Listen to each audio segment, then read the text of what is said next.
How would you describe the role that land restoration plays in tackling some of the biggest issues we face on our planet today? We often think of desertification as just the concept of deserts and completely barren land. But in fact, it's about how the land goes from being healthy and productive to slowly but surely losing that productivity and the land dying all around it. And if we do that, what we do is we increase the level of productivity of the land, the health of the land, and that will enable us to grow more food. It will enable us to manage the water cycle. It will enable us to sequester carbon. That's obviously a big issue for climate change. But if you can bring back the land, then you have a choice to stay. And that's really an exciting opportunity. There are some big projects out there, but what are the most promising ones that you've seen in terms of the scale, the investment, the political will to see this done?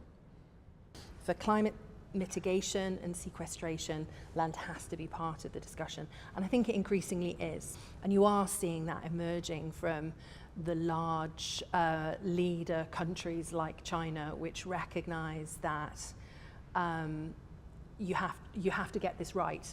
You have to be able to have productive land if you want to feed your people and you want to provide water for them, and they want an environment that's worth living in. Land is a critical part of the fight against climate change.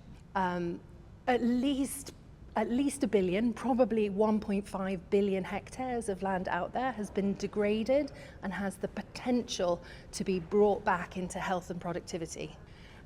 By addressing that issue, we get benefits in a whole range of areas, and I think that's the smart move, the smart investment. So definitely in the discussions, if we want to address climate change, if we want to address food security, if we want to address migration and stabilizing communities, this is at the heart of what we should be doing. When you're talking about technology, I have to mention China and the role that they're playing in Chinese tech companies. Is there anything you're seeing being done by those Chinese tech companies that really catches your eye in this particular field? So I think there's lots of great examples from China. The one I know best is around the Kubuqi Desert, where they've done incredible work and they've combined it with a business sense. So I think that's what's really interesting. It's not a charity exercise, this is an investment in the future of a region. Has there been a shift, or are you seeing any type of shift in how these projects are funded, moving away from aid and towards any type of direct investment? We have this.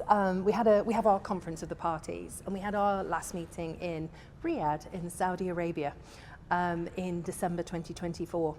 And as a country, obviously Saudi Arabia has built its wealth on the petrochemical industry, but it's absolutely recognized the importance of land degradation, desertification, and drought in its future planning.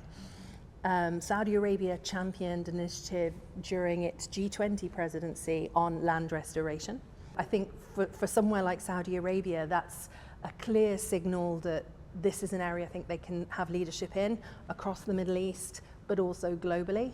China has got real leadership on this in Central Asia and in Africa, and I think people are looking for more help from China in this, particularly on things like data-driven decision support.